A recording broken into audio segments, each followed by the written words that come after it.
ఆ నోరే ఆయనకు పేరు తెచ్చింది. ఆ గొంతే ఆయనకు పదవులు కట్టబెట్టింది. ఆ మాటే ప్రత్యర్థులపై తూటాలా పేరింది. ఇప్పుడు ఆ నోరే ఆయనకు చిక్కులు తెచ్చిపెట్టింది.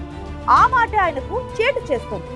అడ్డు అదుపు లేకుండా తిట్టే తిట్లే చివరికి ఆయన నోరు మోయించింది. ఎన్నికల సంఘం వేటుకు 2 రోజుల ప్రచారం బంద్ పెట్టుకోవాల్సిన కేసీఆర్ ఇక ముందు కూడా నాలుకను అదుపులో పెట్టుకోవాల్సిన పరిస్థితి వచ్చింది. ఇంతకు కేసీఆర్ నోటికి తాళం వేసిన ఆ తిట్ల దండకం ఏంటి? Let's watch the story.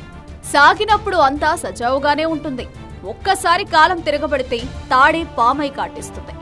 ఇది బీఆర్ఎస్ అధినేత కేసీఆర్ కు బాగానే అనుభవంలోకి వచ్చింది. ప్రతిపక్షమే అవసరం లేదు అని వాదించే కేసీఆర్ ఇప్పుడు ప్రశ్నించే గొంతుక కావాలని బయలుదేరారు.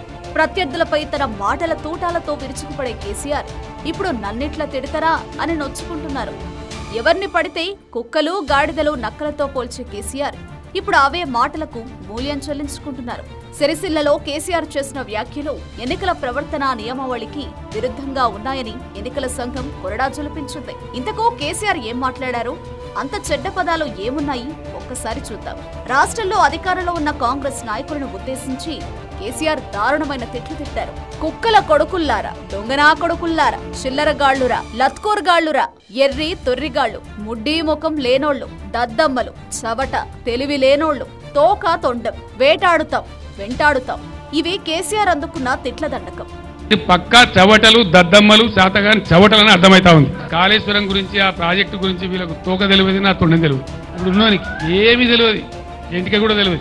మీ లెక్క చిల్లర కథ వాడానంటే ఈ దద్దనలకు శాత కాకపోతే 50,000 మంది రైతులు నెంబడేసుకుని వీళ్ళని పండబెట్టి తొక్కుకుంటా పోయి మేడిగడ్డ కాడ కుర్చేసుకొని కూర్చొని నేను నింపుతా మళ్ళీ ఇవన్నీ రంది పడకుండా అని చెప్పిన నేను. తెలియనటువంటి లత్కోర్లు రాజ్యం వెళ్తున్నారు కాబట్టి, అసమర్థులు చవట దద్దమ్మలు రాజ్యంలో ఉన్నారు కాబట్టి ఇలా వీళ్ళు ఇట్లే కిరికిరి మాటలు, అడ్డగోలు మాటలు, తొండి మాటలు, అసమర్థులైనటువంటి మంత్రులు మీ వీపులు విమానం మొత్తం మోగిస్తారు ప్రజలు.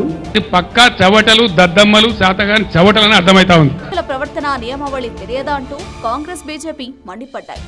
ఎన్నికల సంఘానికి ఫిర్యాదు చేశాయి. అంతే, 48 గంటలు ప్రచారం బంద్ పెట్టుకోవాలని ఆదేశించింది.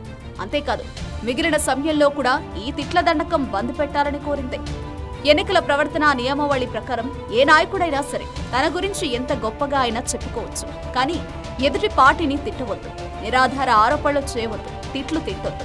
ఈ నియమావళే కేసీఆర్ పై చర్యలకు కారణమైంది.